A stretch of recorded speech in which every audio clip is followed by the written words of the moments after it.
I'll be putting this up on our YouTube channel for anyone who wants to review it, and for those people who maybe couldn't make it but wanted to listen in. But if anybody has any problem with anything that said it, don't want something to be visible on YouTube, let me know. I'll manage to take it down or cut it out, one of the others. It's not a requirement that we post everything on YouTube. It's just a convenience for some members who can't make it. Yeah, so the topic is Rawls. The first part, I'm going to try to spell out Rawls's theory, and then for a few minutes, and then we'll pause and do some discussion around that. And then I'm going to look at least three, 1, 2, 3, yeah, 3 or 4 different perspectives on Rawls that are critical of his view, and or at least partially critical, not necessarily totally opposed to it, but at least have problems with it. And some of you may have problems with it, and that's fine. And we'll have plenty of time to talk about that too. So let's get started. John Rawls is a very influential American philosopher, probably the most influential political philosopher of the 20th century, at least in the English-speaking world. I think he started writing in the late 50s, and his major work was A Theory of Justice in 71. And since it was published, it's one way you know that a philosopher is successful is by how much dust he raises, by how many people have to feel compelled to react, or criticize, or engage with him. If no one pays attention to you, that's a sign of failure in philosophy. It's not whether you're right or wrong, but how much attention you draw to yourself by saying things that either people agree with wholeheartedly, or have problems with, or are opposed to you completely. So Rawls is coming from the Western liberal democratic tradition. He's very much, I guess, theoretically mainstream. The Western, he embodies probably the Western liberal tradition, which is the idea is that there's the best society is one in which there's a free exchange of ideas. People can have the freedom to express themselves. The usual freedoms that we know about in the U.S. Constitution, about freedom of expression, of lifestyle, and the whole Bill of Rights thing. All that's classically liberal political philosophy, and it's distinguished from other conceptions of government where it's not. There's a authority that decides what is the right way to structure society. This is in the Middle Ages. This might have been the Catholic Church. In more recent times, there are totalitarian societies around now, and it is not necessarily government. It can be religion. It often is government. In past meetups, there's been a suggestion that it's actually gone beyond governments. It's now vastly powerful concentrations of power, which are transnational, that in fact are running the show. But we will admit that's the past.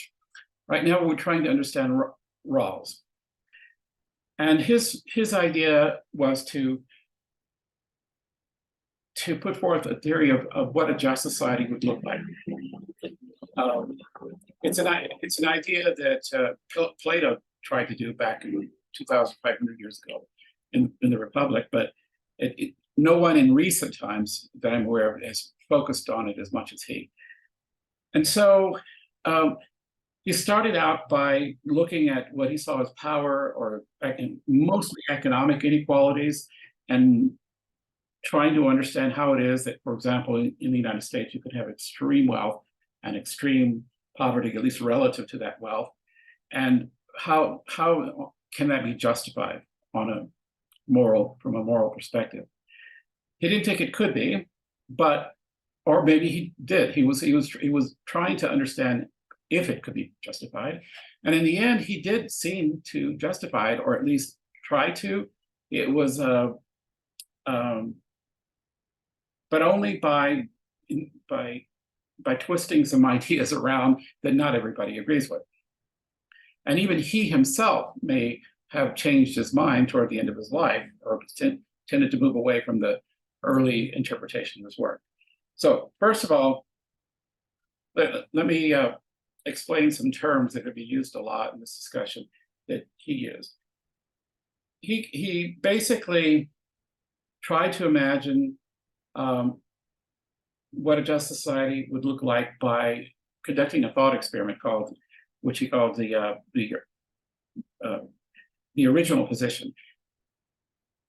He's trying to get us to imagine what kind of society, what kind of rules or principles would be decided on by people or beings who were not yet part of that society, who were not yet already in the world. They were just trying to design the rules and principles that would govern a world into which they would be thrown into, but weren't there yet. And they would have to be, in order to be fair, they would have to not know where in that society they would end up.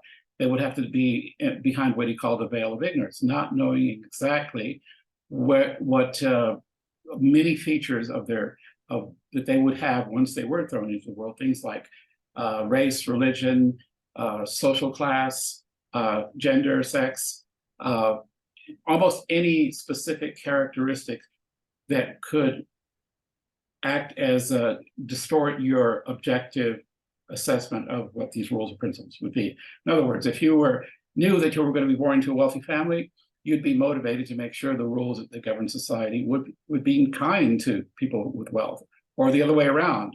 If you knew where you were going to be positioned in society, he thought you would be partial and your judgment would be clouded by knowing that information. So he imagined these deciders of the rules that were going to govern the society into which they would then be thrown into as not knowing these details. All they knew was general information about human beings, and importantly, they were rational and they were self-interested. They weren't like self-destructive or trying to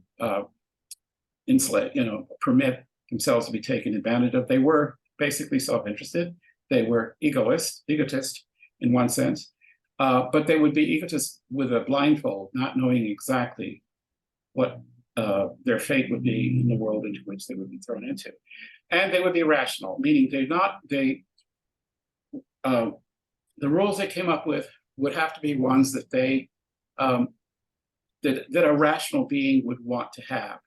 An example of something that wouldn't be rational would be if you wanted to make sure that you had the rich didn't have money because you envied them, but it would be rational to make things difficult on the wealthy if there was something in it for you, but if that because you were self-interested, but not for reasons that he thought were just basically, irrational, like feelings like envy. He wanted to rule that out. And so, being part of the classical Western liberal tradition, he came up with two principles that he thought most people in that original position behind a veil of ignorance would agree to, that would govern the society into which they would be born or thrown into. The first one is sometimes called the liberty principle, and it was number one in his view.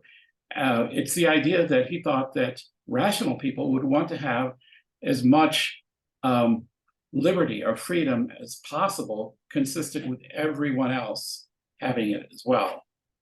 Why? Because they don't know exactly which person they're going to be, and they want to make sure that whatever else is true, that they don't want to be completely under the thumb of some other people or other institution. They want to have some liberty to control what they do in life, but it has to be something that could also be shared by others, because you don't know which one you're going to be yourself. I mean, where in that, which other you're going to be. So this means that people with certain skills or abilities or luck or resources would probably amass economic resources or material resources, often to an extreme degree, and others would not, because they don't have the same skills, abilities, or good fortune, or background, or education, or all the things that go into helping you be productive with the liberty you do have, or the freedom you do have. So if everyone has a maximum amount of liberty possible, consistent with everybody else having it as well, there's going to be inequality because of the differences in position and talent and 1,000 different things that differentiate people that are likely to make it likely that there will be inequalities of wealth and power in this society. So, but he was trying to temper that inequality by saying, whether you can't just have inequality, it's unfair for this inequality to exist if it's just a matter of luck. It could be that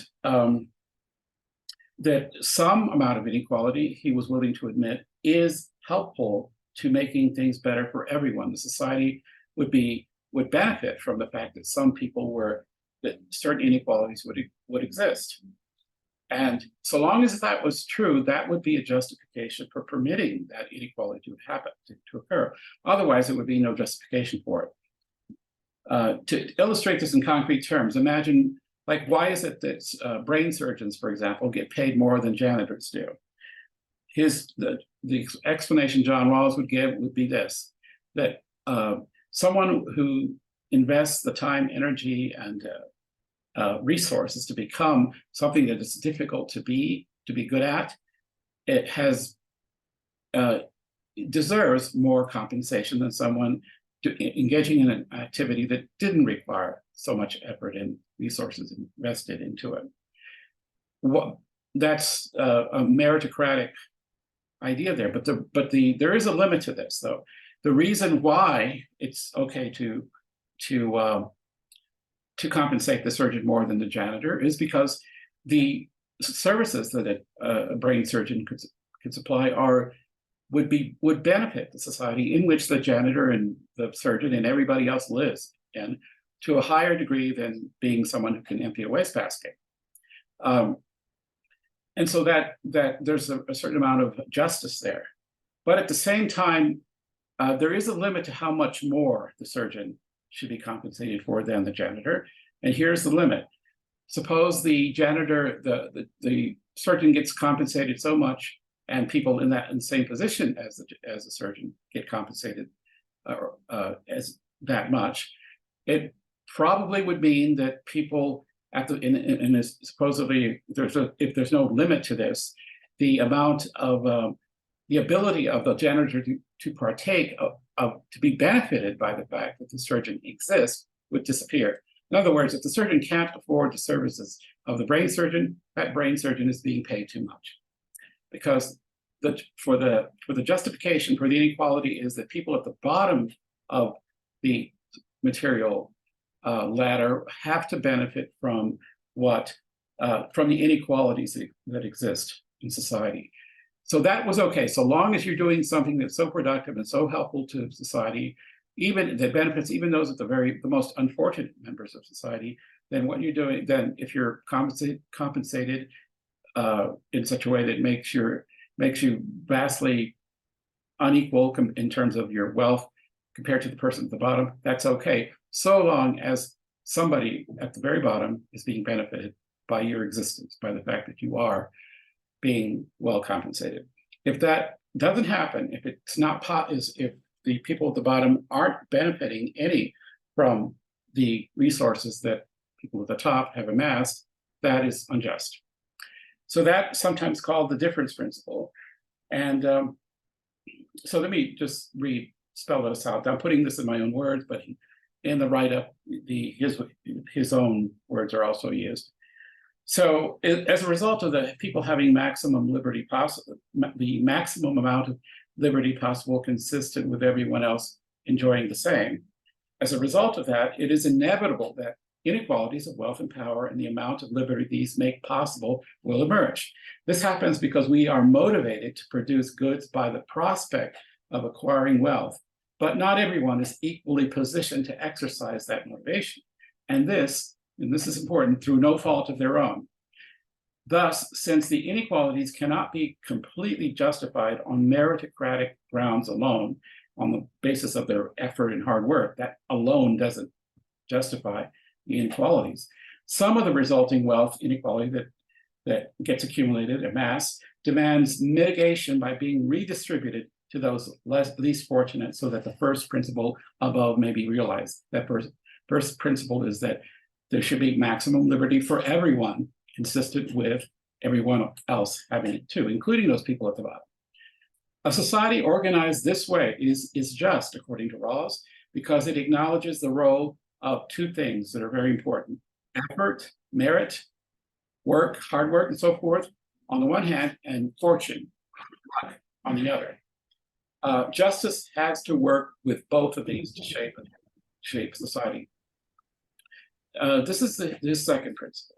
So he is, in a way, saying that he's okay with inequality, but only if it actually benefits everyone in society, especially those at the bottom.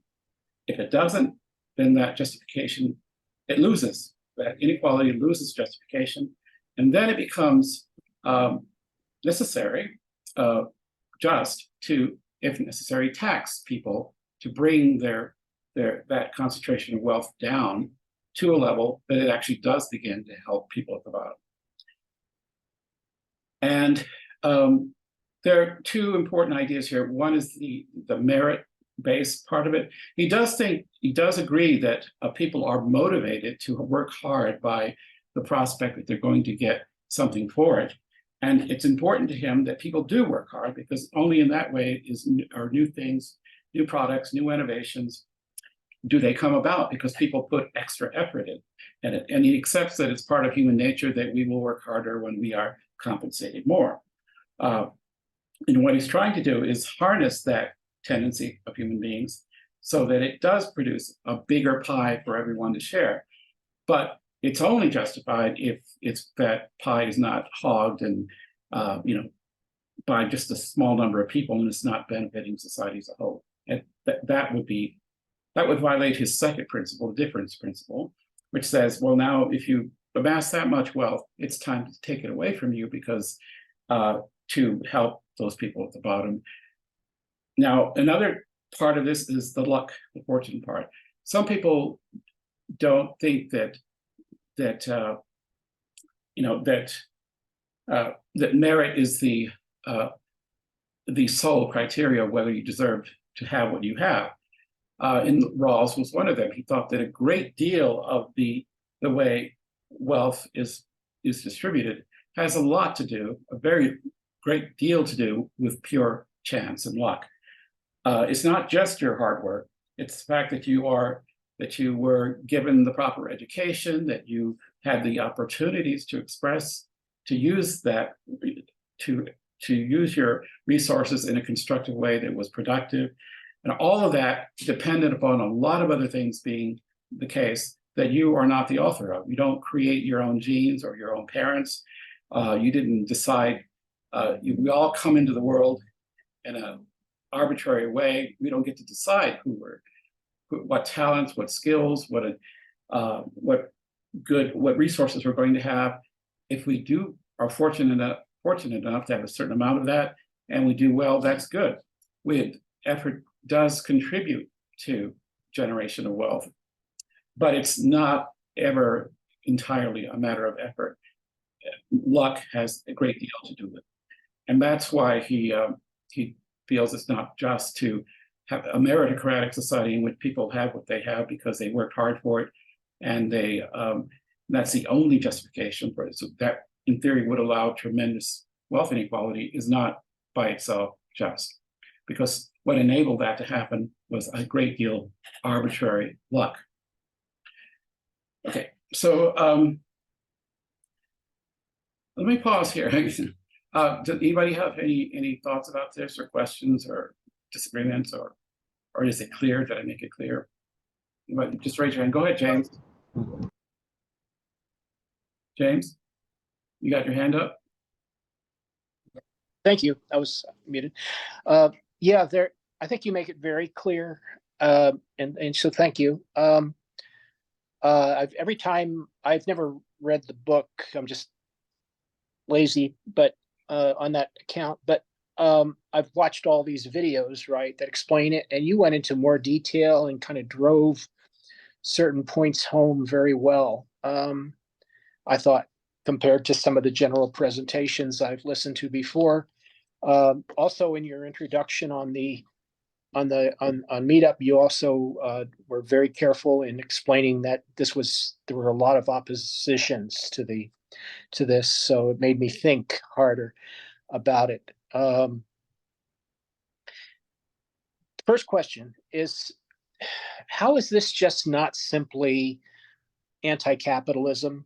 Like, in other words, kind of like a Platonic, maybe a more Platonic, like you said at the beginning, you suggested that it was a little like Plato, a kind of like a slightly more Platonic anti-capitalism that would replace Marxism as a alternative to existing constitutions. And that brings up the question, why not just use a constitution that sort of fits the bill? I understand that's hard because I've seen like corruption in South America, Central America especially, but corruption in African countries. Recently, the president of Niger was overthrown. Really big issue there, and causing a potential war. So these constitutional issues are very important, especially when the issue of corruption comes into play in government.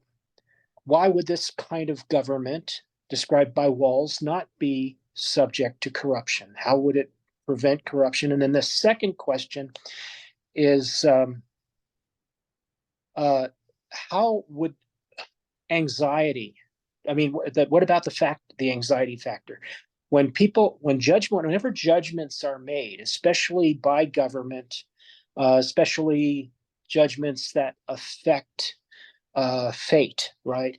People become anxious, right? They become, I'm not sure if anxiety is the root. Yeah, anxiety is probably the right word.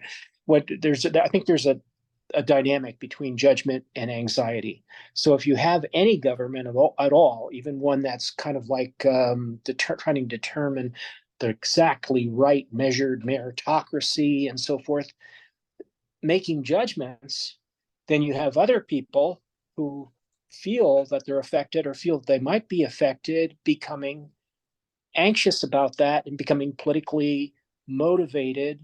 So how does this actually replace democracy? In other words, if this is at all democratic, and that's another question. I don't even know if this is supposed to be democratic. Maybe this is only supposed to be autocratic, where this committee of people without deciders, right? Whether we're deciders, the decider class, as it were, kind of like Plato, would if it's only the decider class that runs the government, then how would resentment not start to build and gain? Okay. Okay, James. I'm going to try to answer the first one, which is remind me very quickly what the first one was. Oh, how is this? You said, what is it? Did you say it was socialist or anti-socialist, or what was it? The first question there? Obviously, like, right, that's the way the Soviet Union worked. The way the Soviet Union worked is that they paid some people not too much more than the people. Okay, first of all, Rawls is not a socialist. At least not in one of the most common understandings of what it means to socialist. It is true that after he wrote this early in his career, that in his later writings, he actually began to move in a direction that some people interpret as more socialistic than he was in the beginning. Well, the reason he's not socialist is because he's perfectly okay with an economy. In fact, he thinks it's a good idea that capitalism, as it's currently practiced, which encourages people to amass wealth, is a good thing. And that's not normally a socialist thing. He thinks it's a good thing because it actually increases the total amount of wealth and material wealth that a society has. which improves the quality of life of people in that society. So he's not a socialist, at least not initially. And this leads to your second about the thing about corruption. And Rawls started out, and probably was to a slightly lesser extent as he toward the end of his life, was very optimistic about the prospects of democratic government and that we were capable of being rational and designing a system that really would promote justice. And his idea of justice is fairness, the idea that for some situation to be fair, what results must reflect the two things: the fact that people do genuinely work hard and feel that they are entitled to the fruits of their labor, and not to give them that is unfair. At the same time, everyone needs to be aware that nobody creates their own world. Those of us who are enabled to create this wealth got there not through our own doing, but because we were the inheritors of a situation that permitted that. And so luck, chance, had a great deal to do with your wealth, in your accumulation of wealth. So it's a combination of two things. Effort matters, but there's a lot of luck involved. And if luck is involved, then it's not fair it's arbitrary to say, well, to leave people who are left, to leave people behind and say, well, you were just born unlucky. You didn't inherit anything. Your parents are poor. You had no education, so forth. So the hell with you. He didn't think that was right, because that position they were in was not their own doing.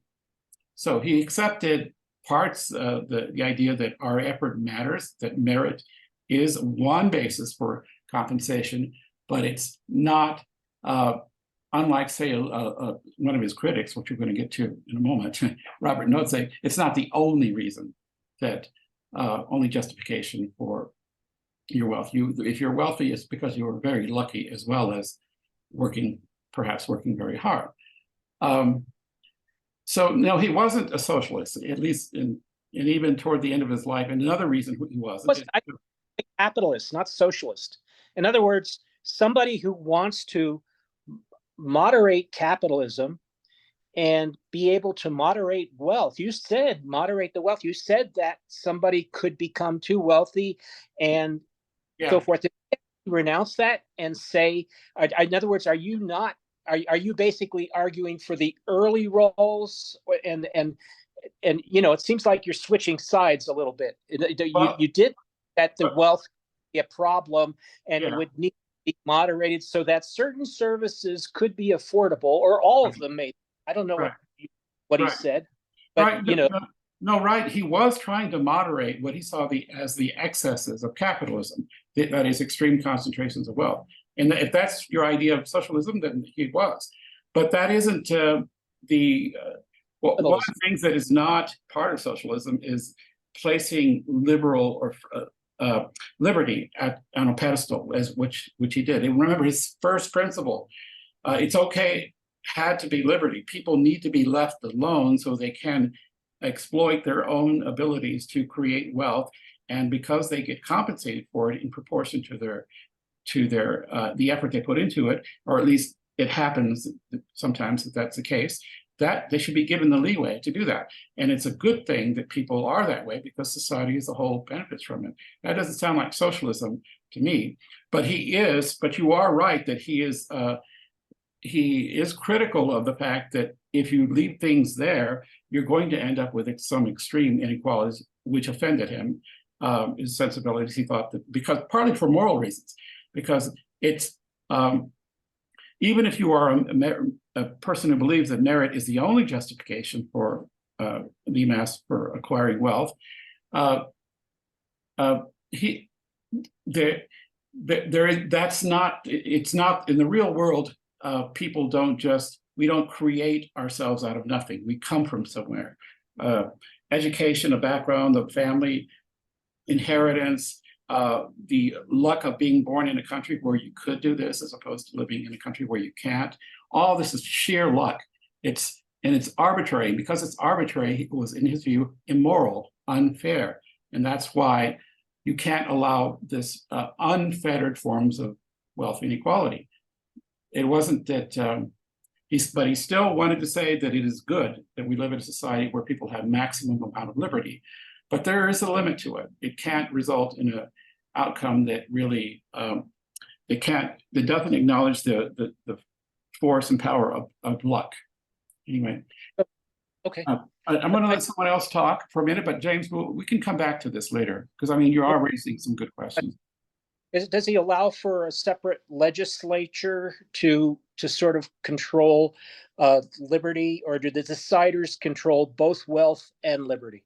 No. First of all, he's not talking about designing governments here at all. This is not about democracy versus tyranny or aristocracy. It's about economic redistribution of wealth. Now, that is often connected with power as well. But he's not talking about political institutions like government design, for example, which we had talked about in the past, by the way, a few meetups ago. But no, he's talking about how wealth, material wealth, is distributed in society. And he argues for a principled form of redistribution in such a way that is morally justifiable.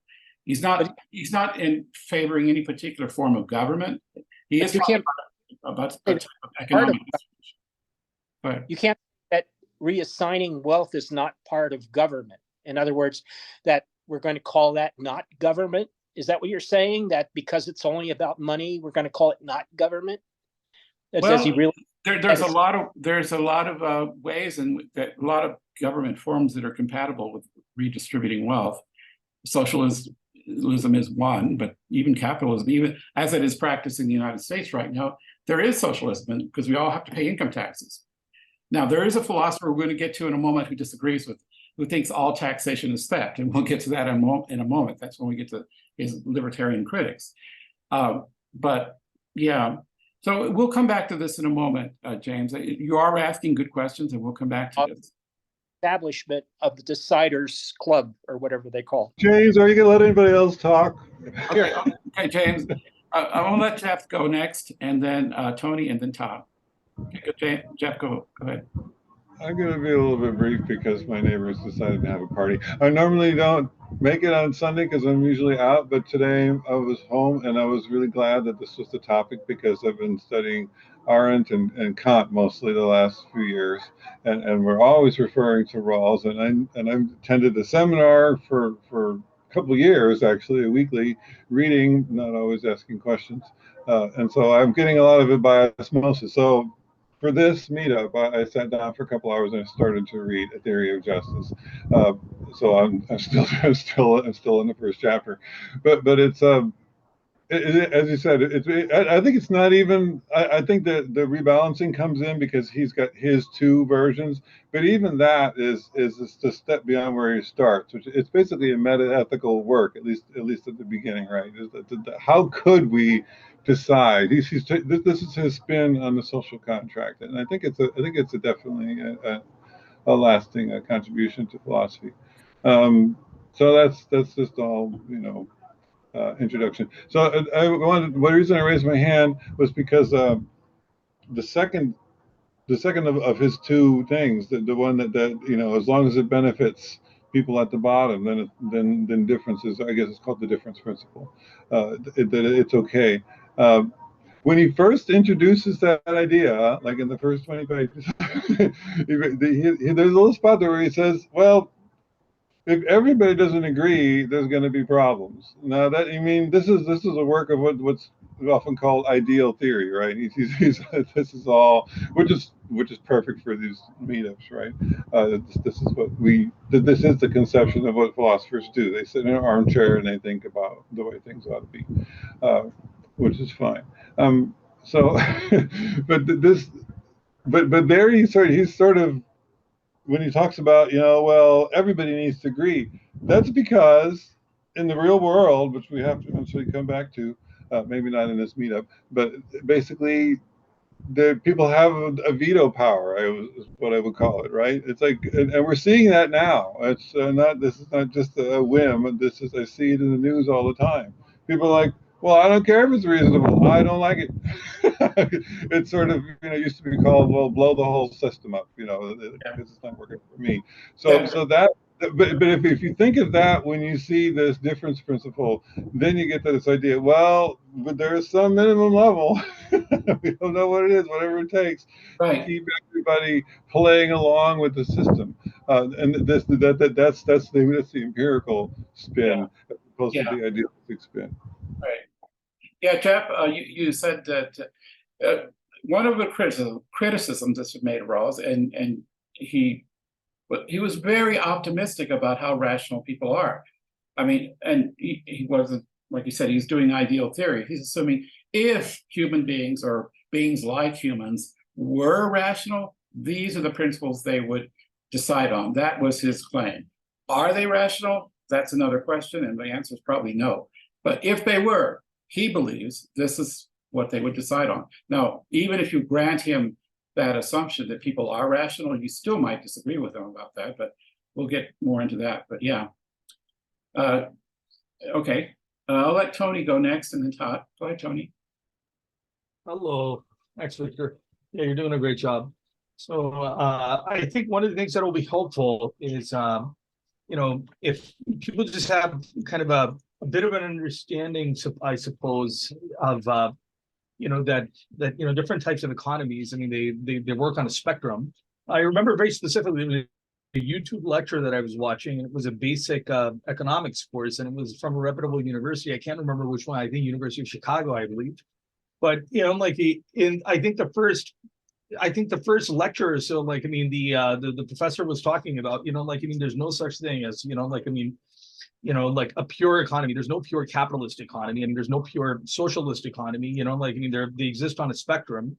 And he was looking at different countries. I mean, there was a certain spectrum going from very, very communist to highly capitalist, and he was taking a look.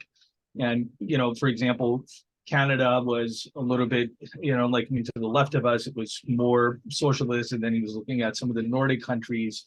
They were even more socialistically oriented, but they were still capitalist economies. I mean, they're still capitalist nations, but that sort of understanding, I think, is very, very important, because Rawls, as I understood it, from watching the podcast on YouTube that you had shared, he's certainly not an unfettered capitalist, but at the same time, that doesn't make him anti-capitalist, which is the word that was used several times, and he's certainly not socialist, based on when the guy was talking about the pizza cutting experiment, the way the pizza would be cut, and if you were in charge of cutting it, you would be happy even if you ended up getting the smallest slice of it, because the way it was cut, it expanded the entire pie itself, versus if you cut it just completely equally, which would be under the socialist model, that might result in just a smaller pie. And overall would lead to some optimal results. So it's definitely not socialist, but at the same time, I think that if someone is not just pathologically fervently committed to the most extreme version of capitalism, doesn't necessarily mean that they're anti-capitalist. They're trying to debug certain things from the system. It seems like, at least that's what I'm thinking. But one of the things that's come to my mind is, I did not read the papers that you had shared, but it seemed like feminists had a lot to say. I think like 6 papers, I think 6 of the 10, links that you had shared had something to do with feminists either picking up a bone or appropriating, or I suppose utilizing some of Rawls' theories to further their own ideology, or use a loaded term, agenda perhaps, or so I was interested, were you able to look at those? Is there anything that you could share? Because to me it almost seems like Rawlsian theory will be antithetical to a lot of the things that feminists say. So Okay. I'll mute myself.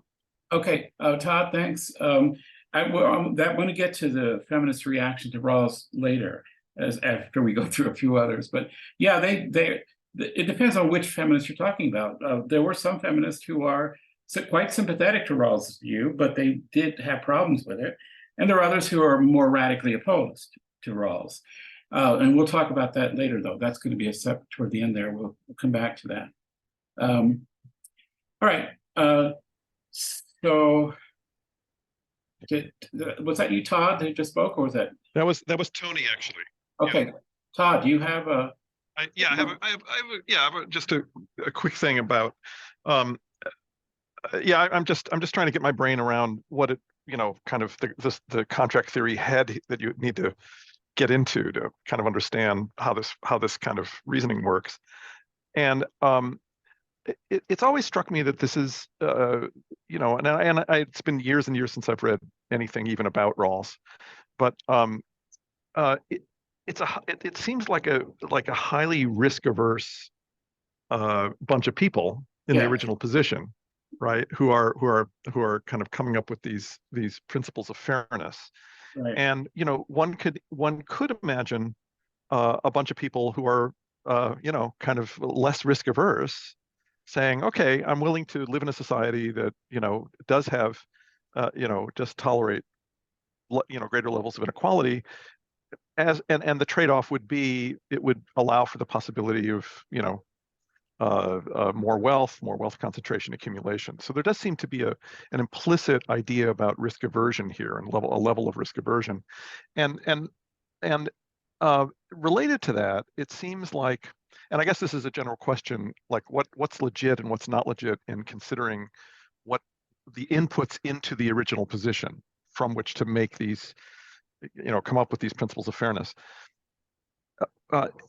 If one thought that, if your vision of society was that, and you generally thought that if you came from a relatively egalitarian society, where yes, there was an elite, but most people did kind of okay. If you think that society comes out that way generally, you might be willing to tolerate more inequality in the fairness principles. If, on the other hand, you think if you actually presented with kind of historical thoughts about historical distributions of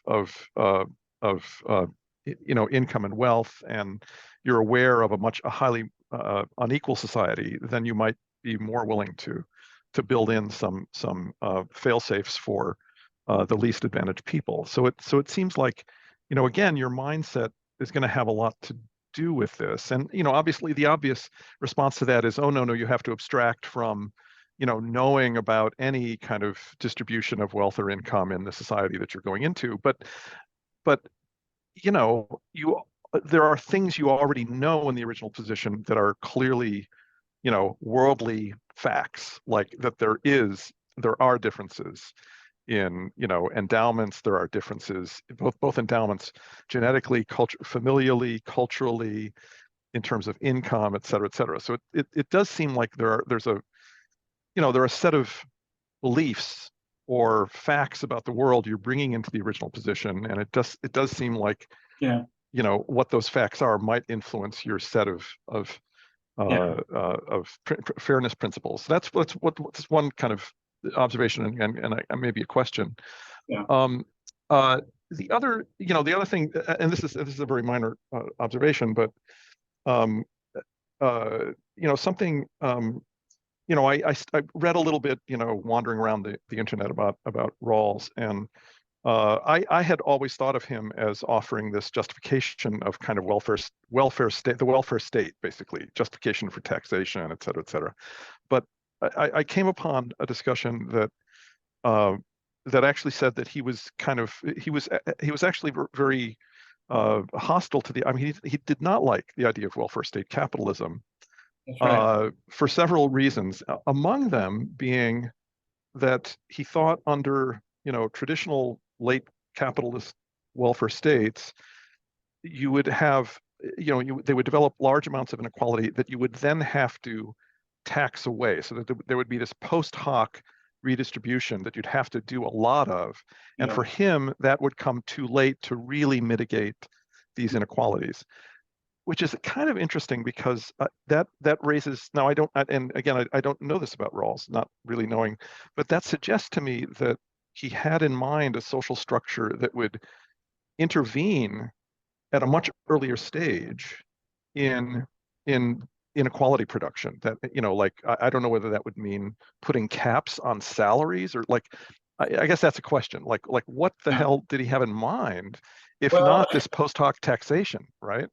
yeah. So, Okay, well, let me get back to your first point. The first point you made had to do with questions about the original position and the risk averse stuff. Yeah, that's great.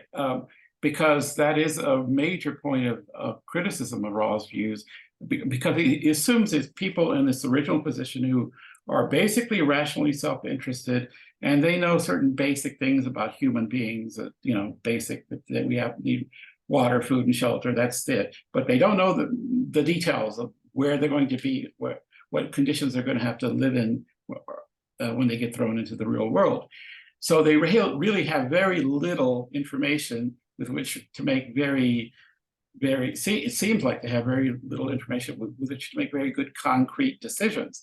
All they have is this general idea of that humans are biological beings, and pretty much that's it. And that they're rational and they're self-interested.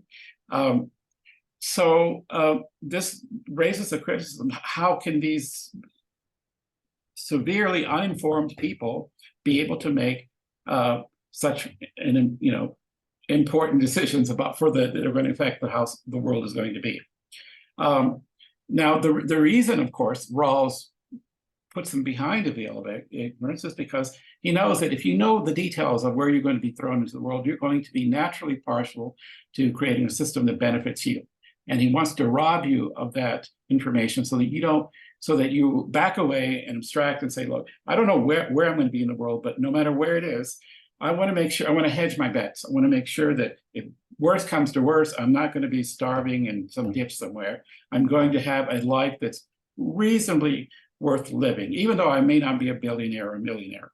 Okay, he thinks that a rational person would want a world in which they won't end up in a ditch somewhere. But a rational person, according to him, would also want a world in which there is at least the possibility of becoming a millionaire, at which you're not going to be guaranteed. Everybody's going to get an equal slice of the pie. You don't know what slice of the pie, how large the slice you're going to have is going to be, but you do want a minimum amount of pie to be able to say your life is worth living. And beyond that, he's willing to allow a lot of room for other possibilities, because he thinks it works out best, given his conception of human nature, I think. Then your second point, that was about the original position. Your second one was what again? How does he guarantee this the limits on the growth of inequality, if not through post hoc taxation, which he doesn't like? Well, first of all, he doesn't like post hoc taxation. Well, he doesn't like it, but he does argue for it in the sense that Right. thinks it's the only thing you can do, because Right. it's what under his society governed by his two principles is one in which he predicts there will be inequality, potentially vast amounts of it, not all of which is justified. Some of it is, but not all of it. And to minimize that part that isn't justified because it's pure luck, it's like some of the money you earn if you're a millionaire, in his view, you don't really deserve. Therefore, it becomes public property that society can take away from you to distribute it in a way that's more productive for everybody in society. Because, in other words, you're not entirely the author of that wealth. That makes it common property in his view, or something like that, I think is what he's thinking. I understand that taxation is an important tool in his toolbox to mitigate these inequalities, but I interpreted his critique of welfare state capitalism and the idea, which again is my understanding through some reading on the internet, so who the hell knows, but this idea that it's not, one thing he didn't like about welfare state capitalism is that it depended so heavily on this kind of post hoc taxation move, which suggested to me that maybe he had some other tools in mind Yeah. to Well, try to deal with inequality before you get to the, to taxing everyone.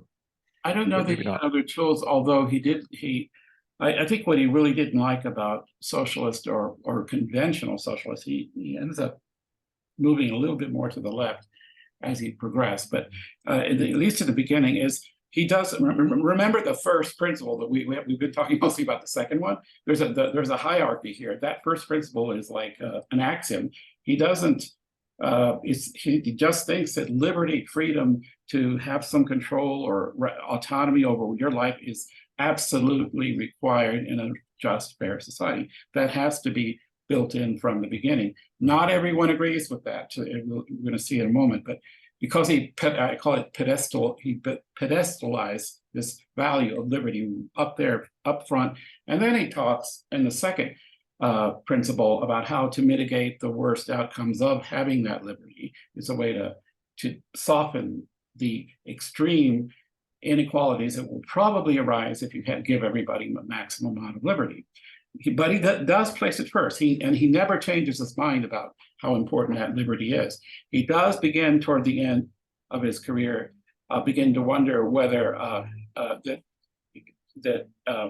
these inequalities, this is not going to work because the inequalities are getting bigger, not smaller, dramatically. And he was aware of that, and he began to look for other reasons for trying to mitigate those inequalities. But yeah, so Gotcha. some have argued that some socialists have argued that he moved to the left more and more as he got older, as he realized that his system, placing liberty up there so high above all other values, was going to lead to inequalities that, as he was watching the world around him, were not going in the direction he wanted to go in. It seemed to be going the opposite direction. But anyway, I'm going to move on to the next section, if that's okay, people. Okay, the next three topics or subtopics I'm going to be dealing with. One is a criticism of Rawls, but from the libertarian side. It's one of his arch enemies or arch critics was Robert Nozick, who wrote a book called Anarchy, State, and Utopia back in not too long after Rawls wrote his. And I'm going to talk about his view, and then I'll get to the feminist perspective, and then maybe even the socialist perspective too. So Rawls, Nozick was also coming from the Western democratic liberal tradition, but in a way he was more extreme than Rawls, because to take a long story short, Rawls' conclusion is that taxation is theft, period. When governments take money from you unwillingly, of course, you can always charitably ask people to give you money, that's fine, but you can't take it from them for a very good reason, which is he's going to argue. His theory is called entitlement theory. And it goes back to, has its roots, I think, in John Locke's definition of or understanding of how private property comes into being in the first place. Locke had this view. It's somewhat elaborated. It's not exactly what he said, but I think it's the core idea he had, is that in the beginning, in some hypothetical beginning of the world or human civilization, nothing belonged to anybody. There was no such thing as private property. Everything was held in common. There was nature and there was us, and we took from it what we needed or what we could handle, and we made something with it and so on. And at a certain point, probably when we became sedentary creatures and started being agriculturalists, and we wanted some land that we could say, this is mine, I'm going to grow stuff on it, I'm going to put my blood, sweat, and tears into it. If you work it and you make something productive out of it, that is, in Locke's view, how private property came into being in the first place. When we appropriated or took some of nature and added value to it by creating something, when in the process of adding value to it, of mixing your effort with it, it becomes yours in some magical way. It's almost like, because you share your bodily fluids with that thing, it becomes yours. It's like you're sharing your body with it. And in a way, this is being both literally and figuratively, because you could also speak of, like, say, a mother having a child. That child is hers because it's sharing her bodily fluids. no one has a stronger right to that child than she does. So it sounds a little bit weird, but I call it the bodily fluid theory of property, about how it came into being in the first place. This is according to Locke, something like this was the origin of private property. And the core idea is this: you put some human effort or blood, sweat, and tears into something, and that's a legitimate acquisition of something. And you can now say, this is mine, it's not yours. If you want to take it away from me, I have a right to it. Okay, so Nozick takes over this idea and says, yep, that's how property comes into being, and the only way it comes into being, by the way. Well, it isn't the only way. That's how it first arises. But how does property get distributed in society? Well, Nozick says there are three legitimate ways that you can come by owning something. One is to create it in that Lockean sense of mixing your effort with it. The other way is through exchange, trade, saying to someone else, I have this, would you like some of it? In return for which you give me what you have that I could use. This is trade, this is commerce. If you acquire property that way, that's okay too. The critical thing is that it's willing, it's willful. I mean, no one's forcing you to make the exchange, but assuming you're trading with someone who's on an equally powerful level as you are, it should be a win-win type situation. That way of acquiring property is also okay for Nozick. So it's either through effort or through exchange. And the third way is gift. If someone gives you something, willingly, of course, like inheriting something from your parents or something, or you just give something to a friend, or you're not necessarily exchanging something, you just choose to give it. Because it's yours, you are fully entitled to do with it what you want, including giving it away if that's what you want to do with it. So gift is okay too. So those three ways of acquiring wealth, of any kind of wealth, are the only three legitimate ways to amass property or wealth or material gain, either through having made it through effort, through transfer or exchange, or through gift. There is no other way. And what does that mean? Well, if a government wants to tax you, it's not getting the money by assuming it's not a voluntary tax, assuming it's a mandatory tax, they're stealing it from you, because anything that isn't acquired through one of those three ways, Nozick defines as theft. That's stealing. If you don't get it one of those three ways, it's stolen property. So governments steal from the people that they govern if they mandate taxes without asking for gifts. That's okay. If there's a clear deal where I will give you my taxes in return for which you give me this, that's okay, that's exchange. Or if governments actually generate material wealth themselves the way an individual might, that might be okay, but taxing doesn't fit any of those legitimate forms of wealth creation or acquisition. So this is a libertarian view. From Nozick's point of view, people need they need more liberty than even Rawls wants to give them, because from Nozick's point of view, you ought to have, it's morally right for you to have maximum liberty, the maximum liberty possible, consistent with everybody else having it. He would agree with that principle, but he would go further. He would drop the second one. Under no conditions, from Rawls' point of view, is inequality that derive from one of those three legitimate ways that he described unjust. So all the inequalities, even if they're massive out there, are perfectly fine with Nozick, so long as those inequalities came about in one of those three ways. Now, there is one snag to his principle before you dismiss Nozick. He does have a very interesting fourth principle. Okay, there are three ways: creation of property through effort, through exchange, or through gift. There is one fourth way in which you might acquire property, although it's not really an acquisition, it's restoration, and that's what he called the principle of rectification.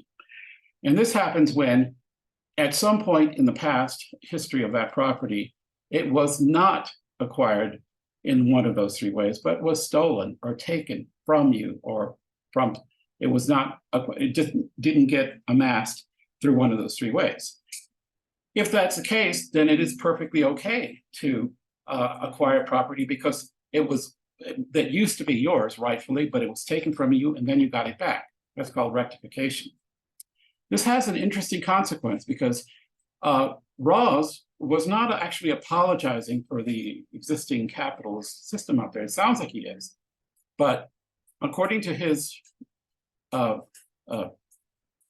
principles, if there has been any kind of illegitimate acquisition or amassing or concentration of power anywhere at any time and at any point in its history of that concentration was something acquired not through one of those three ways, it is perfectly okay to take it back.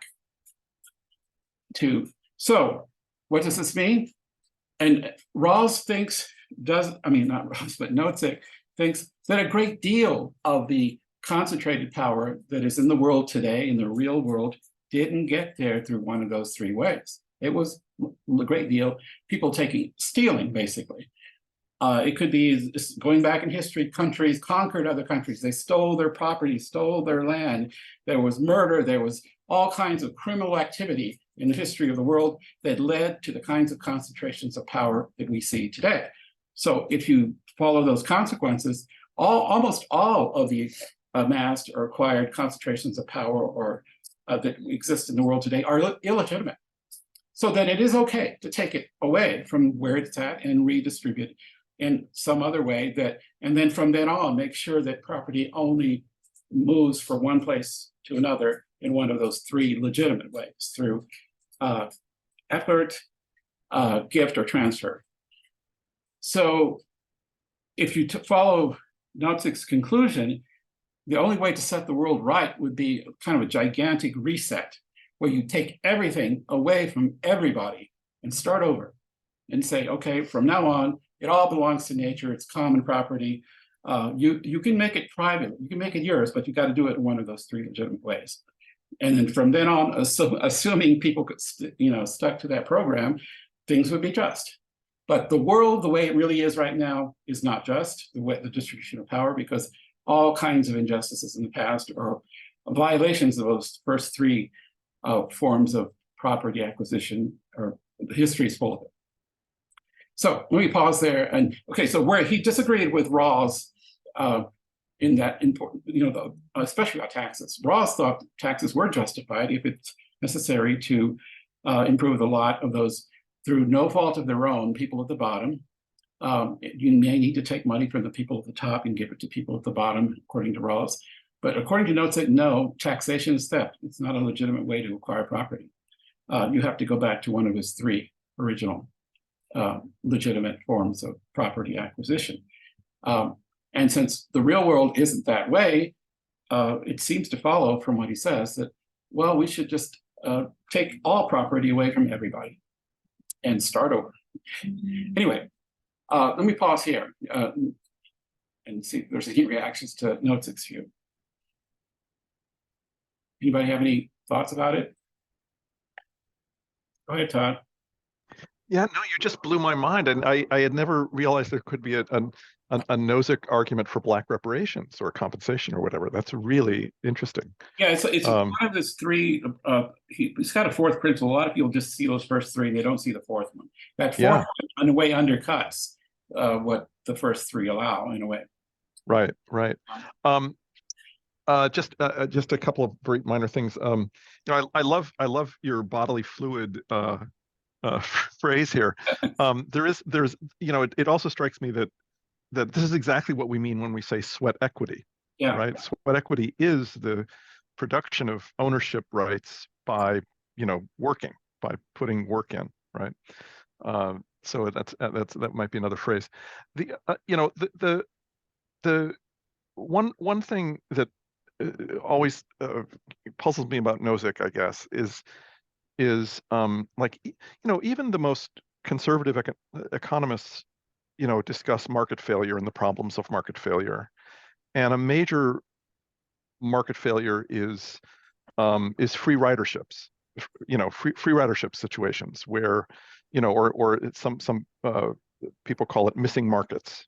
So, the classic examples of that are, we want to provide for the common defense nationally, or we have all kinds of infrastructure needs. And the problem there is that it's very hard to construct, markets there, because it's very easy to engage in free ridership. If everyone else is paying for something, that's going to, that's going to be out in the world, and I can benefit from it as well as anyone else, then my incentive to pay for it, like kind of goes to zero. So in that circumstance, it makes perfect sense that the state might want to coerce money out of people to provide for common goods, right? But do you know if I just don't know whether he ever addressed that, or whether that's a problem for him, or I don't know. Nozick or Rawls? You're talking about Nozick? No, I'm sorry. Did I keep saying Rawls? I meant Nozick. Yeah. Oh, did Nozick? Oh, he was perfect. He did think there was okay. One of those legitimate ways of acquiring amassing property is exchange. So if a government is willing to, in return for which you give it money to provide, say, national security, you're getting, as long as it's all willful on both sides, that's okay. That's a form of exchange. But it does have to be willingly on both sides. I mean, right. It's not like the government twist your arm to take your money. You have to say, look, we're going to offer you this protection in return for which you give us some money, like an insurance company might do for you. They'll provide you this service in return for which you give them money, but they can't, or they shouldn't force you to buy their insurance, although there are, of course, government laws, like you have to have car insurance or something to drive or something. That's government getting involved.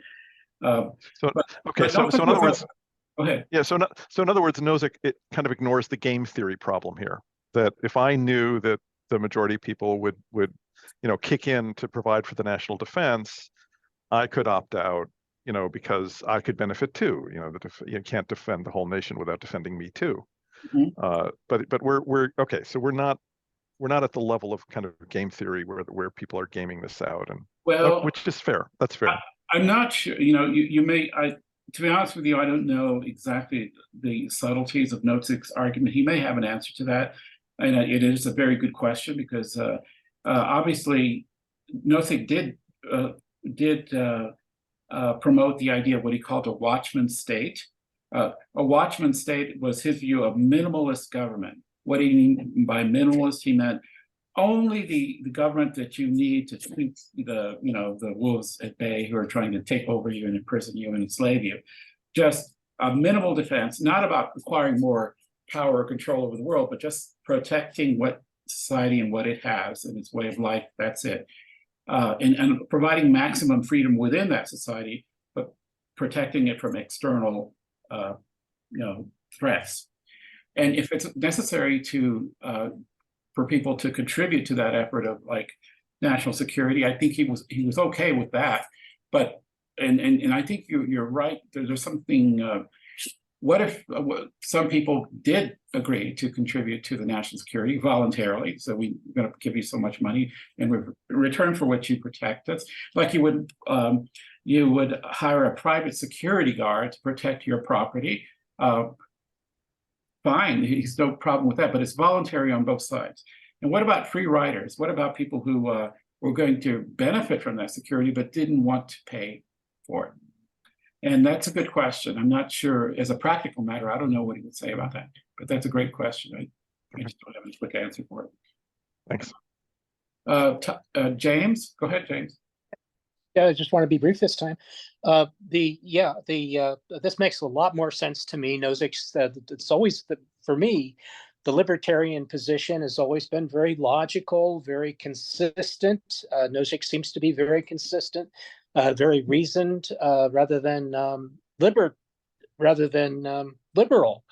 And the liberal position, which I think is like Rawls's position, and like trying to determine justice through economic manipulation by a class of people. This Platonic idea is kind of in general, it reminds me of the theory that liberalism always leads to tyranny, that you have like a kind of like a inner kind of the whole reason, for this. Does Nozick ever say that this idea that liberalism leads to tyranny, or that Rawls's idea leads to a kind of tyranny, or is he just keep it on the economic level? Good question. I think he may say that, but I don't know if he actually don't know for a fact that he says it. But it is something like what you're saying does seem to be implied by Nozick's description, because one of the theories that Nozick points for, another criticisms, one of his major criticisms with Rawls and other socialists and other forms of government that are even more socialistic than Rawls, is this. He says, either you have a society that has zero freedom, and in which case everything about your life is mapped out by forces stronger than you, and that's it. Or, as unlike him, who does think even more so than Rawls that freedom or liberty is extremely important. The thing is, Rawls says you can't introduce a little bit of freedom into any kind of system without it eventually falling apart. Because what's going to happen is that you're going to get, if you give people an inch, they're going to eventually take a mile. You're going to have to pull in the reins at a certain point, and that means that you're going to have exert government power, and that leads, and increasingly so, so that eventually you end up with something like a total state control and a total absence of freedom. He saw it as a slippery slope. You give a central authority a little bit of power, they will eventually get more and more until finally you have zero liberty, zero freedom. You have a completely socialist or totalitarian state where no one gets to decide anything about their personal lives, and it's all decided by some other stronger force than you. And he didn't see, so he was constantly on guard against any incursion by a central authority or power of any kind, whether it's religious, political, or economic, that would want to take control over, and anyway threaten this liberty that he thought, in a way, took more seriously than even Rawls. Rawls wants liberty too, but he's willing to say, well, but there are limits to it. I mean, we do want people to have lots of freedom, but not so much that they begin to damage the prospects for society as a whole.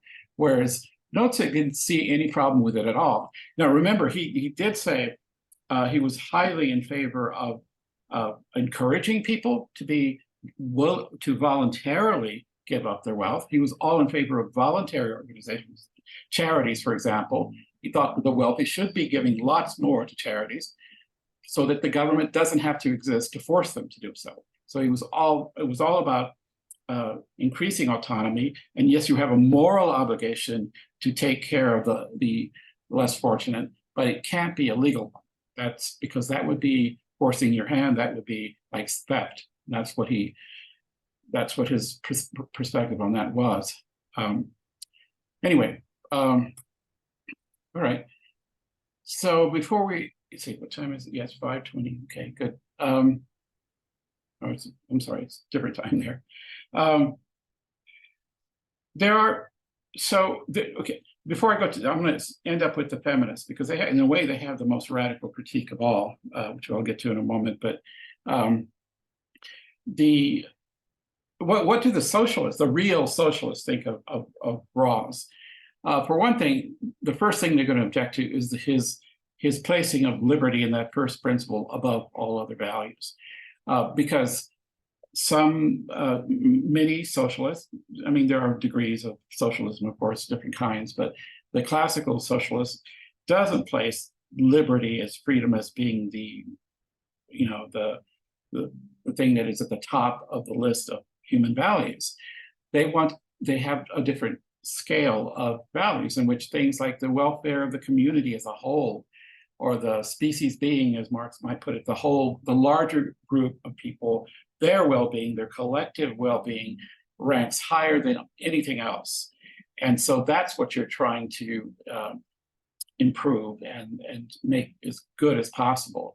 And if it means that and maybe there's nothing necessarily immoral about having liberty, but it's down there among not near the top of values. So if you have to sacrifice somebody's freedom to choose to do this versus that, but the outcome is that the society as a whole is made better, then that's okay. They don't see a problem with that. Both Rawls and Nozick did see a problem with that, especially Nozick. Rawls was willing to, highly ranked it very highly too, but he was a little bit, as people have pointed out, a little bit more watered down version of capitalism than say Nozick would have been. But anyway, so that's one of the major criticisms: is liberty really deserve that being at the top of our scale of human values or not? And that's one major criticism from the left. That's further to the left than Rawls, considerably further to the left. He had among philosophers, G.A. Cohen was a Marxist philosopher who also, you can look, if you're interested in the perspective from that point of view, you can look him up. He had a lot to say about Rawls from the farther to the left, from the socialist perspective. But anyway, there's more to be said about that, but does anybody want to offer a sort of a further to the left socialist criticism of Rawls or defense or whatever? Anybody? Any thoughts about that? I gather, James, that you are more libertarian than socialist, or am I wrong? Or are you there, James? Are you there? Okay, well maybe. Yeah, here I am. Okay, yeah. So sorry. No, I'm not. I'm more Marxist, Okay. but not. I'm not like. I wouldn't say I'm like a committed Marxist. I believe I'm a constitutionalist. I believe every country has to have its own political and economic system, and I'm willing to tolerate revolution. In that sense, I'm a Marxist, but I'm also a constitutionalist. I understand that the Constitution was worked out through revolution, and it has to be an organic, for me, it would have to be an organic process to actually developing a more socialist constitution, if that was what was desired by the people. I think so. I'm basically a political. I'm a political questioner. I question any political system, especially one that is in trouble. Any political system that doesn't seem to yield justice or that is accused of not being just is one that I would say that is a questionable political system. Yeah, so but generally I understand there's a dynamic between anxiety in the people. There's a I believe I'm a Hegelian. I believe there's a dynamic between the anxiety that is felt by the populace, by the people, and the order that is presented, the order of justice that is presented by the government through the Constitution. So I feel so that's basically I have more of a Hegelian approach to politics than, say, an average Marxist. Yeah. Okay. Thanks, James. I want to respond a little bit add a little bit about Rawls, about why he placed that principle of liberty so high. It was not quite the same reason as Nozick. Rawls very much was within the mainstream of Enlightenment philosophy, going back to Rousseau, the social contract people, in Kant. What liberalism meant to Rawls and to many others, but it is a society in which there is an openness to ideas, for ideas to contend with each other, where people don't have to be on the same wavelength all the time. People can disagree with each other and there's benefit in that disagreement. If some people, the society, humanity or the society benefits from this back and forth dialogue between people with competing values. This is what is sometimes described as pluralism. The reason Rawls valued liberty is because it promotes pluralism. Pluralism is a view that people can still have different values, even pretty fundamental ones, yet still manage to live together in one society. He might have been very optimistic about that, but that was his perspective. He really had a great deal of faith in that we could work it out somehow. Well, without people don't have to agree about everything. We can still live together if only we agree to these very abstract and very unsubstantial principles, like everybody having maximum liberty, and yes, you can accumulate as much wealth as you want, except that if you get too much and the people at the bottom aren't benefiting from your amassment of wealth, then it's okay to take some of it away from you. You can still keep some of it, but some of it has to be taken away. He thought these principles were innocuous and reasonable enough that even people who differed a little bit about their politics, about how much how big government should be, could still agree to that. He may be wrong about that, but that's why he valued liberty, because it keeps the idea of pluralism alive. This is a very important thing. For Nozick, I'm not sure that was, I'm not sure he would disagree with that, but liberty for Nozick just meant what it sounds like: leave me alone. Unless you have a good reason, unless you can convince me to voluntarily join up with you in some joint endeavor, like together paying for taxes for some good. That's great if you can convince me, but don't force me. That's his view. Todd, go ahead. Just picking up on what you just said, that was a really interesting justification for preserving human rights in Rawls's theory, that it feeds pluralism, because it seems to me that there's this, or one could argue, I think, that there's this kind of wacky ethical schizophrenia in Rawls, because the Maximin principle, right, that we're going to tolerate inequalities to the extent that it benefits the worst off, is a pretty utilitarian argument, right? I mean, we're kind of implicitly saying that, what does it mean to benefit the worst off? That seems like an unequivocally utilitarian criterion, right? Are they better off? Are they worse off? We're making a judgment about their utility, their happiness, whatever, right? And there are, and the justification you just offered about the preservation of rights in Rawls's theory is also kind of utilitarian. That is, rights are good because it leads to better stuff society-wide, that it leads to a free exchange of ideas, that in itself can benefit society. There's also kind of utilitarian argument for preserving rights themselves, right? People are going to be unhappy if you start taking away rights, right? I really struggle with figuring out where he stands in terms of kind of deontic ethics, utilitarian ethics. So much of it does seem utilitarian to me. Okay, that's a great point, Todd. Yeah, that's occurred to me. But Rawls doesn't. At least, I suppose you can interpret. There's definitely utilitarian elements to his theory, but it's not pure utilitarianism because of the fact that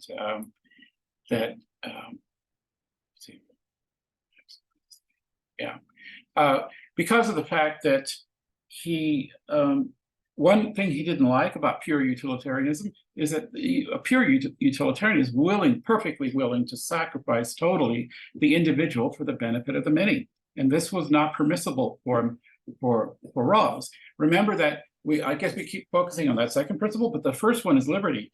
That's not compatible with liberty, with utilitarian, except perhaps someone who himself was a little bit weird about it, and that's John Stuart Mill, who wrote the book on utilitarianism, and yet he also wrote a book on liberty, in which he insisted that liberty, not similar to Nozick, was a very, very important value, although he justified liberty on utilitarian grounds. It wasn't that there was something sacred about liberty. It was because for Mill, it was a good idea to keep people liberal, to give people freedom because it had the best possible consequences in his view. Not everyone agrees with that, but that was Mill's how he justified his views on liberty. But that's not quite Rawls. Rawls has a more deontological, more Kantian perspective on. Yeah, no, good point. Those are really good points. And thanks for reminding me about Mills's argument. It's yeah, because for Rawls, he didn't start out with the second of his two principles is the one that has utilitarian elements. That's number two. It's not number one. It's like he's willing to accept utilitarian reasoning or thinking, but only after we've guaranteed those initial fundamental right to liberties that he insisted on, that come first. And then within that assuming you accept that, then it's okay to use utilitarian thinking to make the world a better place. He was instrumentally, in other words, a utilitarian, but not fundamentally. I think he was a little bit more deontic, more Kantian, in the sense that he thought that some principles are just fundamental and you can't bargain them away. You can't bargain away your freedom, but other things are open to trade. Yeah. Gotcha. Thanks. Yeah, right. No, that's okay. Useful. Okay, so I'm going to go ahead and move to some of the feminist criticisms of Rawls. The first thing that strikes, okay, well, there's several of them, but the one that I think is most fundamental, the one that has the biggest consequences if you take it seriously, is some feminists. First of all, I should start out by saying that Rawls does have his feminist supporters. There are people like Martha Nussbaum, for example, among others. Generally, they don't necessarily they have problems with Rawls' view. They all do, but just about everybody does. But in general, she likes the overall liberal view that, as many would describe Rawls' view, not liberal in the what is known as classical liberalism. Liberalism here meaning a society that's open to pluralism, to multiple ideas. It's not one monolithic power from above like a church or a state that's controlling everything. People are allowed to have different lifestyles, different opinions, different views and everything. That's what we mean by liberalism. She was fine with that. In fact, she has developed her own theory that in a way is kind of an outgrowth of Rawlsian perspective. And I should also point out that many of Rawls's most important students who went on to become major philosophers in their own right were women, including one of them is Christine Korsgaard, who wrote a very, very important work on ethics called Sources of Normativity, I believe. And there are many others who generally were on his side in these arguments. They saw in him a realistic or attempting to be realistic understanding of human nature. He admitted that people are basically selfish. They're capable of being unselfish too, of course, but fundamentally they're driven by self-interest, and that they're at least capable, maybe they don't always practice it, of being rational. And that if you grant those two things, it's his view of the shaped by those two principles can seem at least plausible, if not exactly how are you going to implement that is another question. But they were not totally against his view. And so there's a set of feminists out there who are mildly critical of Rawls. But there's another set that sees a problem with his very first principle, the one about liberty, about that people should have the maximum amount of liberty consistent with everybody else having it as well. And they suggest that there are a lot of human values. Why should liberty be up there at the top? It's not that liberty is unimportant, but it doesn't have to be number one. Can't it be, say, number two or three? Aren't other things like, for example, health, opportunity, security, for example. Can't other things fill that number one spot other than liberty? And some feminists have argued that from most women's perspective, liberty isn't the be all and end all value. Not that it's not important, it's just doesn't rank as number one.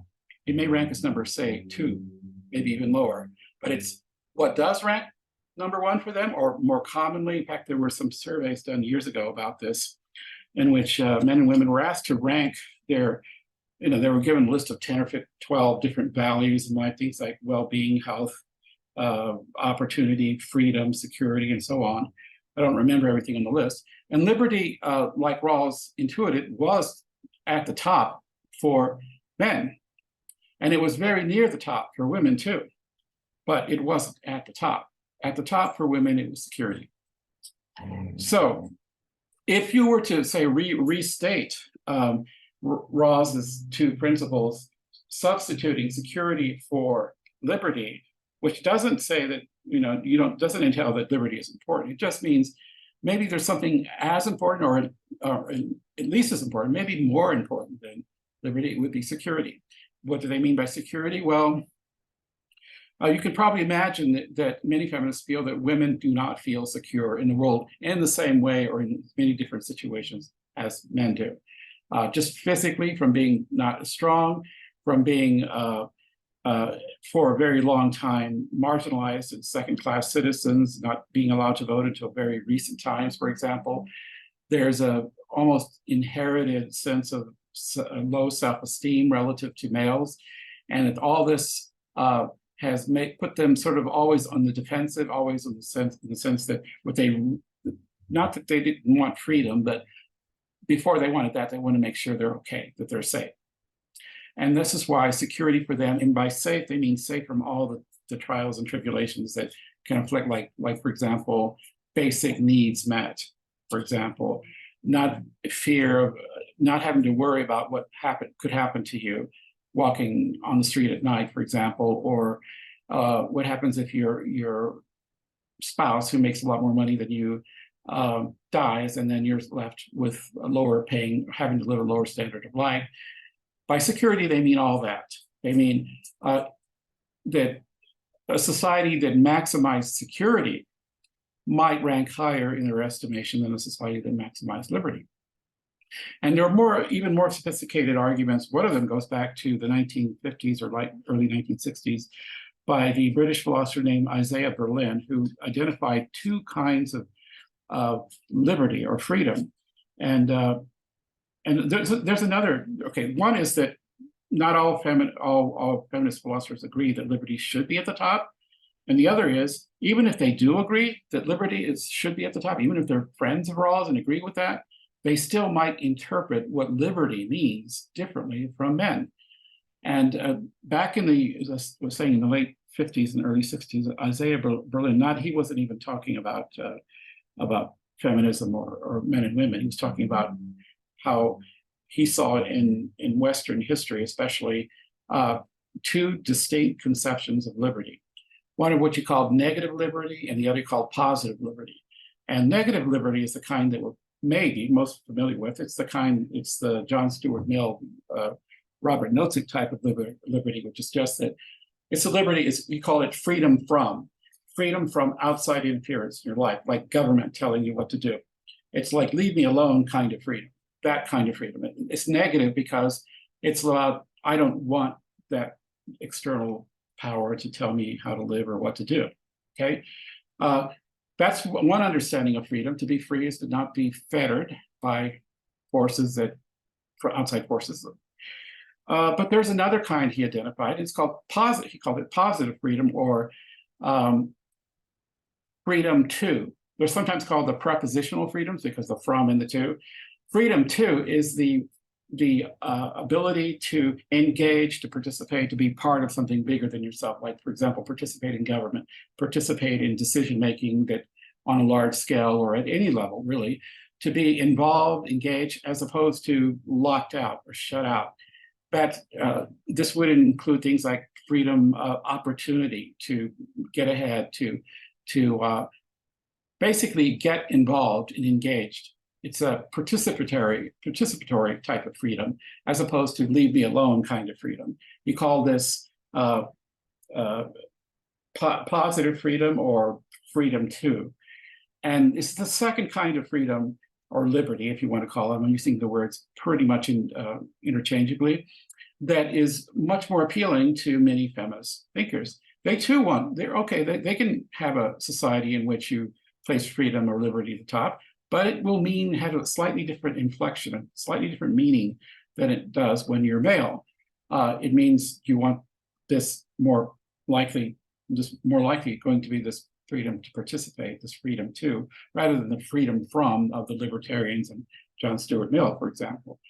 Ironically, John Stuart Mill was, of course, an early male feminist. He wrote on the subjection of women, a very important early 19th century tract where he argued for the liberation of women and allowing them to get involved on purely utilitarian grounds, because he thought there was a lot of value and an ability that wasn't being harnessed, that society was impoverishing itself by not letting more and more women participate in the important functions of society, like politics, and many other ways too. So, but Mill was also the one who probably best known for arguing or championing freedom from, or the leave me alone type of freedom. So this is one point of contention between some feminists, many of them actually, and Rawls, that they think that his overemphasis on liberty at the very top as being a value that can't be compromised, because Rawls is very insistent about that. Otherwise, we go down the road toward authoritarian forms of government if you begin to water that down. Feminists are more often willing to either water it down, alter, reinterpret what liberty means, or maybe not even place it at the top. It's not that it's not important for them. It's just that compared to other things, it doesn't rank as number one. And male thinkers have tended to go the other way. Not all of them, of course, but certainly many of them. And certainly Nozick and Rawls, for example, do place it at the top, and they don't mean the participatory type of freedom, the positive. They mean something closer to Mill's negative freedom, or leave me alone type freedom. And there's something else I want to talk about when it comes to regarding the original position and the feminist position, criticisms of it, which I'll get to in a moment. But let me pause here and talk about this. Jeff, you got your hand up? Are you there? Are you still there, Jeff? Okay. Well, Jeff, let me know when you're back. If I was up. I must have clicked it twice. Okay, go ahead, Jeff. I said my hands are up. I surrender. Okay. But yeah, I enjoyed that. I enjoyed that bit of background there. You know, it's funny because like I think Isaiah Berlin and Hannah Arendt didn't seem to square with one another. They didn't like each other. But your description says, which maybe why people think that they should have. You know, what was the difference? Because her freedom, although she doesn't really put the word freedom on it, but the freedom of association is a very critical part of her political theory, to join together. And it would kind of make sense that women would, since they naturally band together, it seems, that a woman would be the one to put that forward. So I don't know. Maybe I have to go and look in again at Berlin and see what the real differences are there. Yeah. But anyway, just thanks for that. I don't have a real question. Okay. Well, before I get to James, let me respond to Jeff a little bit. Berlin wasn't talking specifically about feminism when he made that distinction. He was seeing it more or less he was writing in the 50s, I believe. He was seeing, for example, conceptions of freedom the way it was used in, say, socialist or Marxist environments, where in a socialist society, they too can use the word liberty and freedom, and they could say, well, in our society, liberty means this. It means to be able to be free and not worry about want or destitution or being left out in the cold. society will take care of me. And that is an enabling kind of freedom, which Berlin identified as a type of freedom. That one actually comes from Kant, which Arendt was basically right. a Kantian, which is to say that if everybody can do everything, then you're going to be afraid to leave your house at night. How much will you be able to do then? Yeah. Right. Exactly. Yeah. Actually, Kant is interesting. He's often thought of as a arch sexist, but in many interesting ways, he has ideas that were often picked up by many feminists as well as a lot of other people as well. James, you have your hand up. Yeah, I just wanted to defend this idea of security being dominant for women because they're more likely to consider others in their thinking. In other words, the family. The family is always an issue for women. Men tend to do in their lives what they want to do. The Henry Miller type man, the guy who is just basically a sexist. He always wants to consider his own needs first. And then a woman is more likely to be concerned about children, the generations in the family, and so on and so forth. Now, men, of course, are domesticated, no question about that. And they also I'm sure they also rank security somewhat highly. But the fact that it could go over the top for women is easy to understand, since they are much more likely in their daily lives on the average in their daily lives, to consider the entire spectrum of family and community life than some men. So that's why there would be that shift. I just wanted to mention that. Whether and who needs freedom more? Perhaps it is women that should have the most freedom, or the most liberty. That we can't say that men need more liberty. Perhaps if they don't have enough liberty, they're the ones that are more equipped to go get it, or to create a lifestyle that provides the liberty that they feel they need. But who deserve more liberty? Perhaps women deserve more liberty than men. That's a possibility. Just throwing that out there. Okay, thanks, James. Jeff, you still have your hand up. Did you want to say something else, or you still there? Okay. I wanted to say something else about the feminist perspective on this. Another criticism they make of Rawls' view is that it has to do with Rawls' theory. He himself, it's not part of his core theory, but it's how he explained it in his longer treatise there.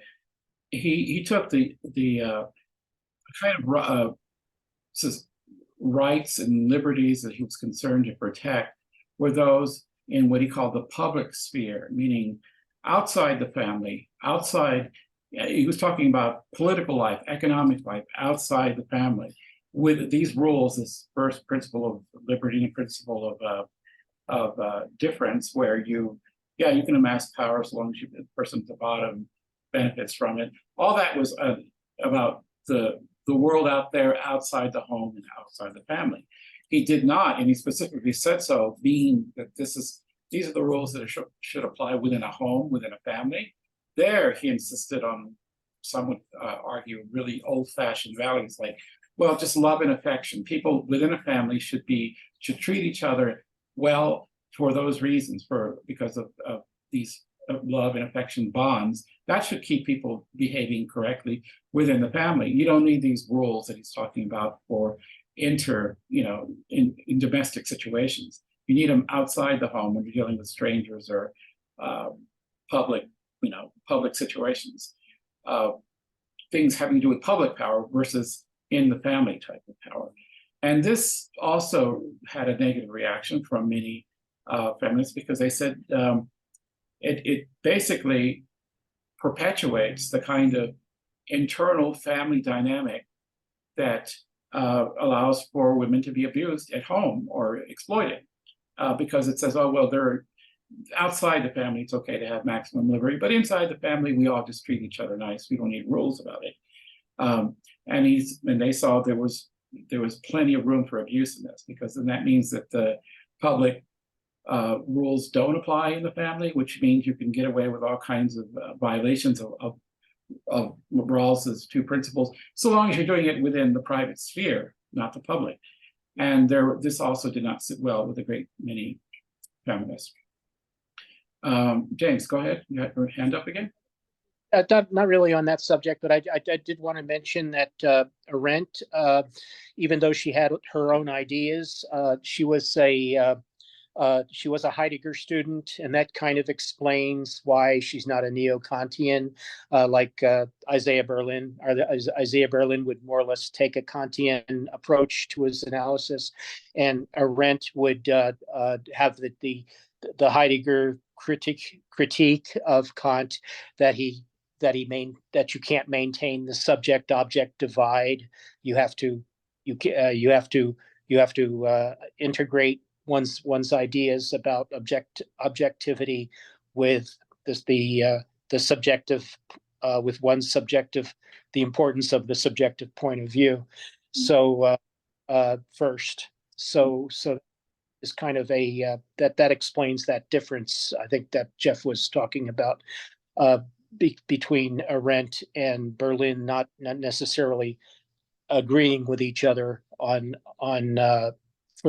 some of the first principles. Thank you. Great, thanks, James. Yeah, I'm aware that Arendt was highly a student of and highly influenced by Heidegger, but I've also read from that she was also highly influenced by Kant as well. You're right that she didn't accept Kant at face value, but she definitely did borrow from him quite a bit. And but anyway, that's really another topic. Okay, Jeff, you got your hand up again. Before I move on to the next topic, go ahead and talk. Jeff? Yeah, no, I wanted to get Arendt and Heidegger. I don't like to talk about that.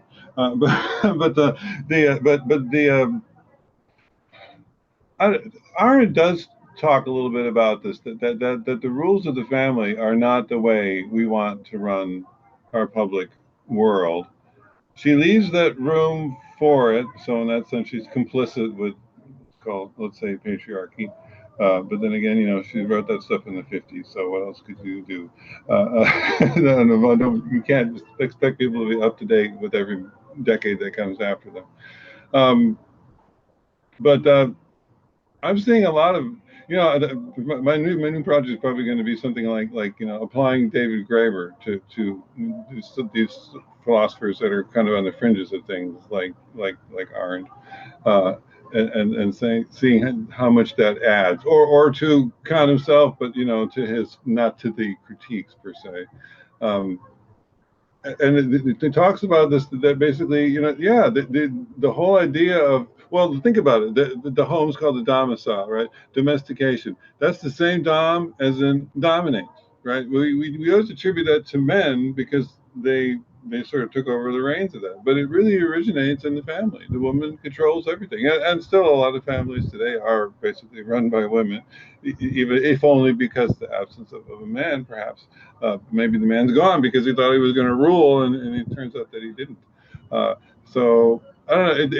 It's very much that there's probably other people that have re-raised this thread about the nature of domination, and if it begins at home, then maybe modeling everything on the home is a bad idea, which Arendt did say about it, and I think it's about, and it's in Kant too, because they're kind of coming from the same place, although obviously in different centuries, so they have different materials to work with. But that's really something to think about, and then that makes it a little bit less of a put down to men to talk about this stuff. It's like, oh, men are bad. It's like, there's nothing going on there. It's like, well, maybe we learned our habits from our mothers. Of course, now speaking against motherhood isn't exactly a politic thing to do either, is it? But anyway. That's sort of one direction we can go from here. Okay, Todd, I think you got your hand up. Yeah, I'm hearing the feminist critique, of Rawls, as you laid it out, as raising some difficult questions, I guess, for the very possibility of the original position. Yeah. Right? Because in the original position, of course, we're not gendered either. Right. So it's a crapshoot what gender we end up being. And if I'm understanding what you laid out, the feminists are essentially saying, you guys just don't have the experience, of how women live and the risks women face in society sufficiently to kind of give them the proper weight in your consideration. And so essentially, and this effort to build, actually change that first principle, the rights principle, from a liberty to a security. That's an interesting way to kind of immediately institutionalize or build in that additional knowledge. But I think the larger point here is that it's really hard to be in the original position. Yeah. With there's no view from nowhere. There's always a view from somewhere, and it's you can't be in this original position without having some frame of reference or frame of experience. I mean, this goes back also to the point I was trying to make about a level of risk aversion, right? Because essentially this is kind of a level of risk aversion. We live in our male privilege, and so we don't even think about certain risks that a feminist might want to build into the original position. So it really, I don't know, it's kind of it's a very deep critique of kind of the whole social contract theory approach, where you can somehow abstract from everything. Right. I don't know. That's all. But thanks a lot, Todd. In fact, that's a great point, because it's a segue into my next point, which is going to focus on that very thing. And this is a final point I want to make that comes from a feminist, but not standard feminism. This is from an interesting direction, and it does, and anyway, it's this. I've mentioned in the past in some of my meetups in passing, I definitely did in the write-ups. There is a French philosopher named Sylviane Agacinski.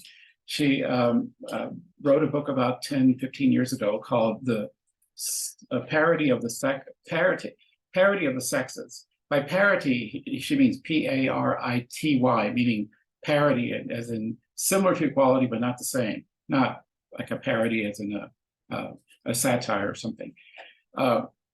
And she's sometimes called a difference feminist, which puts her at odds with the more common, more well-known kinds of feminists that are sometimes called equality feminists. Equality feminists, think of examples like Gloria Steinem, for example, but who basically want to downplay the differences between men and women in favor of an idea that we're all just human beings, that there's just one kind of person in the world, and that gender is totally a social construction. It's not real, it's fluid, it's dynamic. People can choose their gender or choose not to have gender at all. It's all very fluid. Or at least the idea that real biological sex differences are either not important or aren't even real. This is sometimes, there are different degrees, and I'm not saying that all equality feminists take this view, but there's a tendency to want to downplay sex differences as being significant in terms of important decision making, for example. Well, Sylviane Agacinski is kind of an odd person because, she's not the only person, but she's definitely in Europe. She's well known, especially in France, for this theory. Her theory is this, that quite the opposite compared to the equality feminists, there are fundamental and radical differences between men and women in terms at every level, not just biologically, but psychologically, including at the level of, she's a philosopher, at the level of values, at the level of fundamental values and how they see and experience and perceive the world. And same thing with men. I mean, it's not just, it's that the two sexes are literally described to what ontologists refer to as natural kinds. They are distinct. They're not interchangeable. And she takes this so seriously that she suggests that modern democratic countries, for example, or countries that pretend to be democratic, cannot be democratic as long as they don't take this into account, this radical difference between men and women. And so she came up with a theory in this book, which, you know, made a lot of very controversial, but and you'll see what I mean when I apply it, say, to the United States. But it's the idea that because men and women are so fundamentally different, that in democratic, if you want true democracy, you need to have power. For example, all political offices. To translate this, say, to U.S. politics rather than European, which I don't understand as well, but let's say we were to apply her principles to the U.S. What it would mean is this: it would mean that we would have to, by law, make it the case that 50 of the 100 senators be women at all times, that half of the members of the House of Representatives be women at all times, that every other presidential election, only women could run, and the other half would be male. The idea is because the population is generally 50% male, 50% female, because women experience and value different, even the same things in different ways. Only in this way can you have true representation in a democratic state. In fact, she says when men and women cannot completely represent each other. They must represent their own kind, their own natural kind. And for democracy to work, you need to make sure that your institutions are set up so that power is 50% in the hands of women at all times and 50% in the hands of men, because that's how the sexes are distributed. And these differences are so fundamental that it requires a major overhaul of Western democratic systems. Interestingly enough, she was, at the time she wrote this, the wife of Lionel Jospin, the socialist prime minister of France. She has an interesting personal life as well, for other reasons as well, but she was in a position to have her views, very rarely is a philosopher in a position to have their views tended to by an actual political,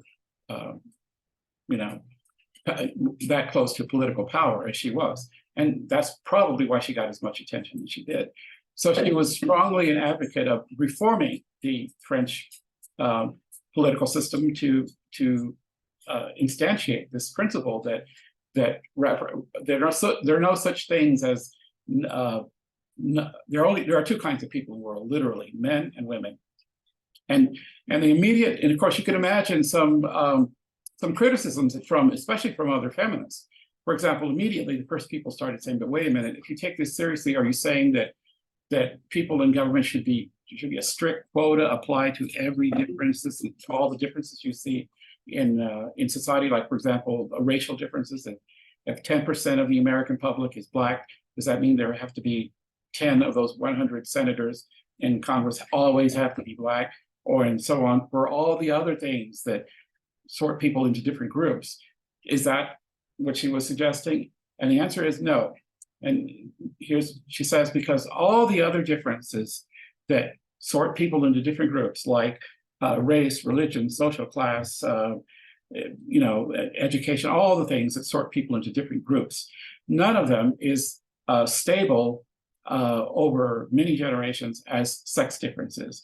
When, let's say, two people marry and have children that are of different races, their child will be mixed race. It won't be one or the other. It's going to be mixed. And if this happens generation after generation, you're going to have the pure categories of whatever race they started out with are going to slowly disappear. You're going to have miscegenation is going to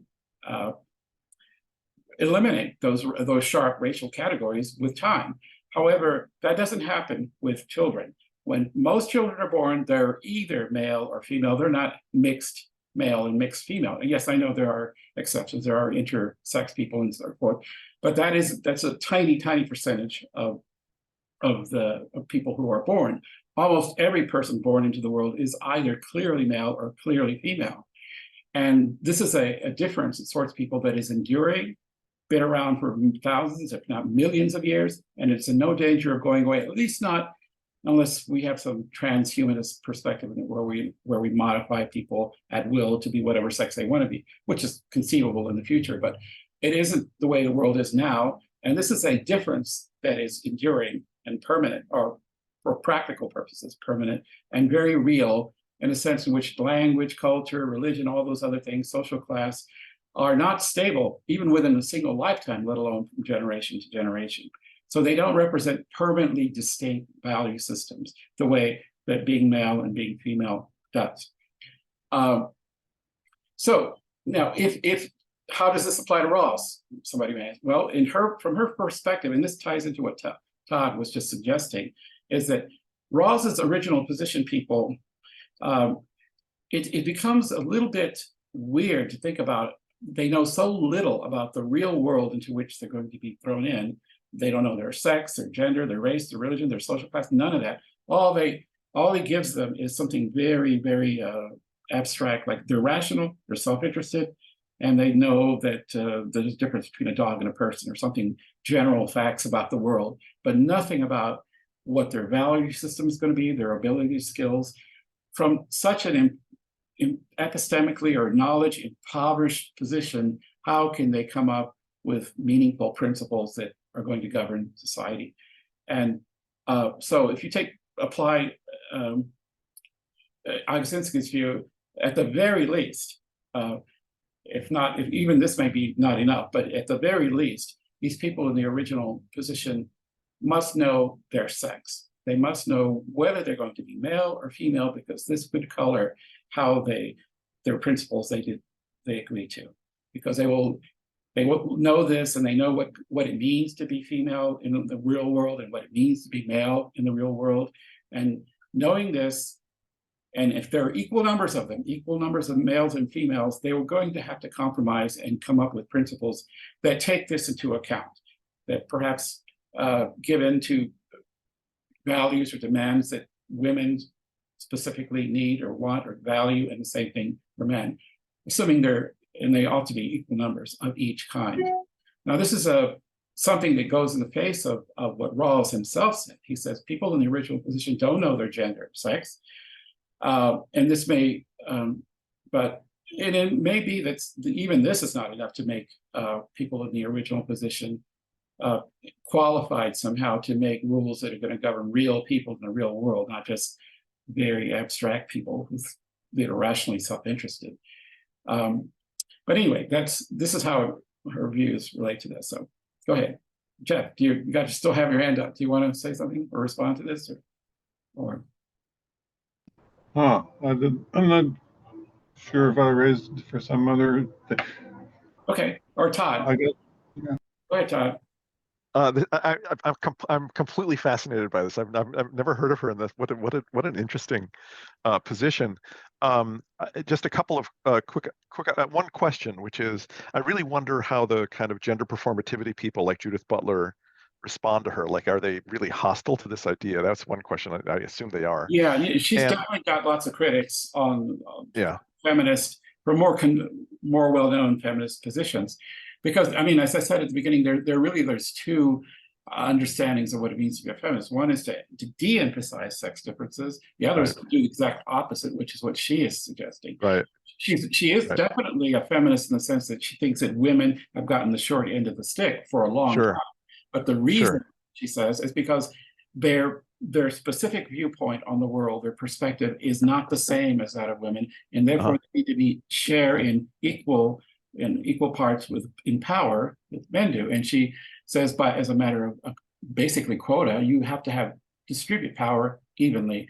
And then one immediate response, of course, is from people said, but what if your logic there suggests that every subgroup out there needs to be represented? And she says, no, sex is different from those others. Yeah. Go ahead. Yeah. No, and there's a good, there's a strong French, especially difference feminist tradition, right? Hélène Sixou, the difference which is not one. But it's, and my only other response is I'm not impressed with her response to the intersection intersectionality critique, because, you know, in the long run, we're all dead. And in the long run, you know, markets come to equilibrium. I mean, there's a lot of stuff that happens in the long run, but that doesn't mean, you know, we don't want to legislate now to deal with it. So this idea that's, you know, how, you know, her dismissing of all other differences because eventually they disappear, that just doesn't, I don't know, that doesn't strike me as a very compelling argument for the primacy of the sexual difference, though, Okay. though admittedly it, yeah, go ahead. Just a second. No, it is, maybe I misstated. It's not that those other differences disappear. It's just they're fluid. They change from even within a single lifetime, or certainly from generation to generation. People in in one social class, one generation may go up or down. Same thing with religion and almost any other difference. Yeah. But sex doesn't change. In Yeah, no. I mean, intuitively it does. Yeah, it does make sense that is the primary thing. But yeah, thanks.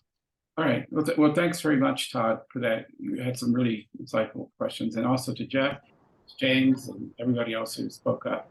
Anybody have any final comments? Well, yeah, I think I remembered what I was, maybe why I raised my hand. And I'm thinking Arendt, but obviously she didn't have comment on this particular issue. But I've read other books too about, you know, critical of identity politics, which really this is just the philosophical, you know, offensive in that direction. So it really is against Kant. I mean, you know, maybe he called it rationalism, but there's something about our public persona, which really, if it's going to be the public, if it's going to be everybody, then that's where the differences have to be laid aside, and we have to be. I mean, what if you have a house of women and a house of men? Then what happens when they disagree, which they're probably going to, because they're sort of constructed not to. I mean, it seems it's a reactionary position, I think, certainly against the Enlightenment anyway, to sort of think that we have to that we can't leave aside our differences. That's just doubling down on the old way of factionalism. So. Is that name in your write-up? Yes, her name is Sylviane Agazinski, and yes, if you look at toward the end of the write-up, I mentioned her name and also her book as well. I'll look into it, but initially I'm quite skeptical. This is basically a reaction. Well, there's interesting. You said something. It's not just. There's something you said that I need to respond to. Let's see, what is it? Okay, yeah, of course she's she's not the only one who's had views similar to this, but as far as I know, she's the only one who's put together a very clear, lucid, very clear explanation or explication of why and an argument for it. There was something else. Yeah, it's to reiterate what Todd, said Todd. It's not that she thinks that that disagreements are going to go away.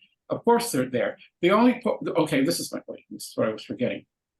In the United States, for example, and I'm not sure about other countries, there's probably something similar there, but in the United States right now, since the beginning, there has been a law that says that if you're going to represent a particular state in the United States in Congress, in either house, you have to have some connection with that state. You have to live in it, have some intercourse with it. You can't be living in Maine and representing Florida without ever going to Florida.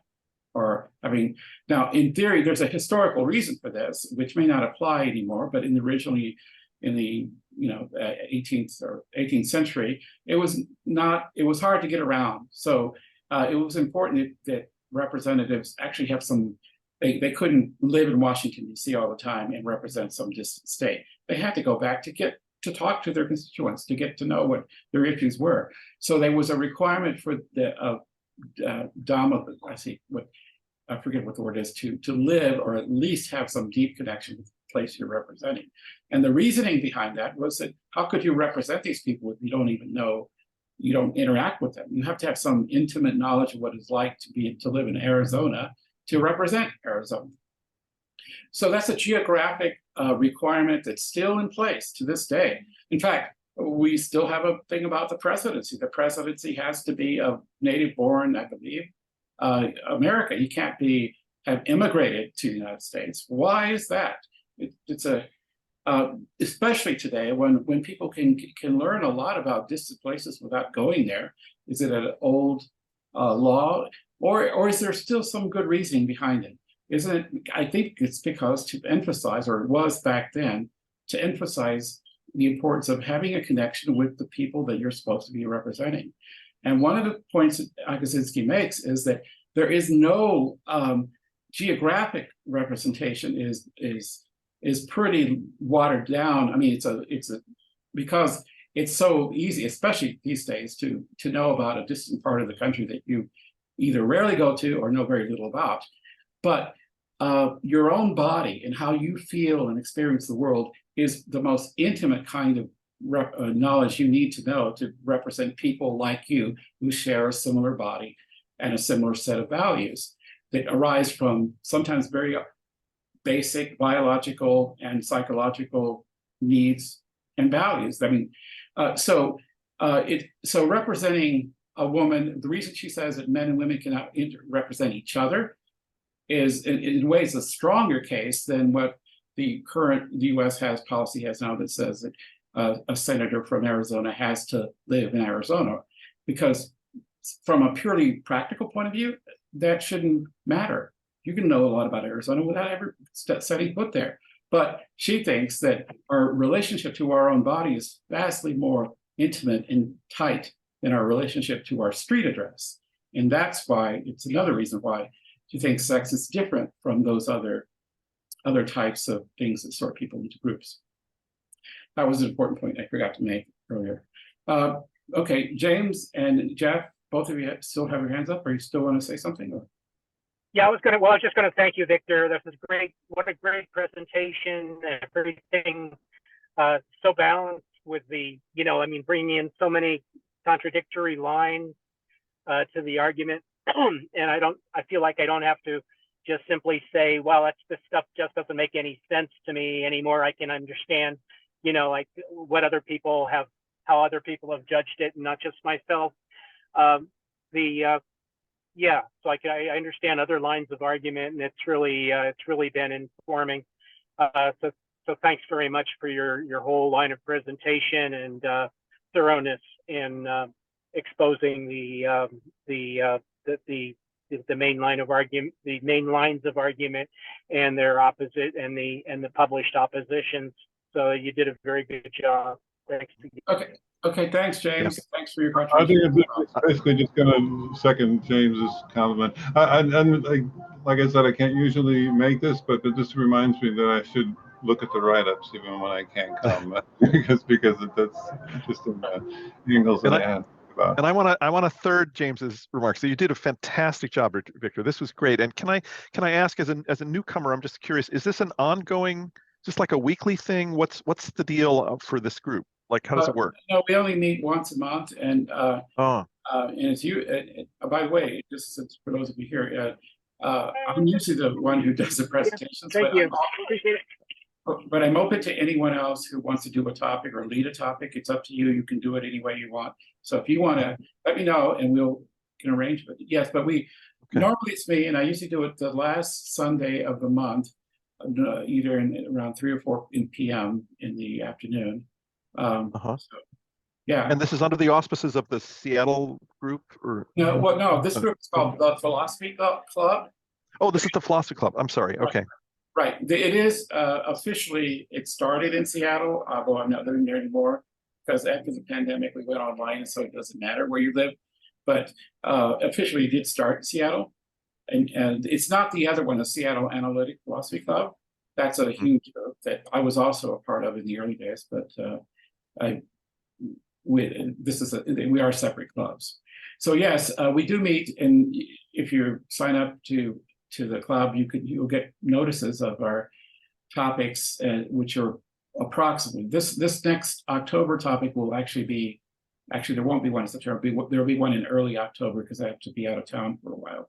But But yes, in approximately every month we have meetings and on different topics. Great. Okay. Great. Thank you. Thanks very much. Thanks. Bye. Jeff, do you want to say something? You still have your hand up, or are you done? Okay. All right. Okay. So those of us who are still here, thanks all of you for showing up, and check in with us. The next one will be October 8th, I believe. It's a little more than a month now. That's because I couldn't do one in September, but it's going to be on a very different topic. But anyway, so again, thanks everyone. And, all right. So long. Bye.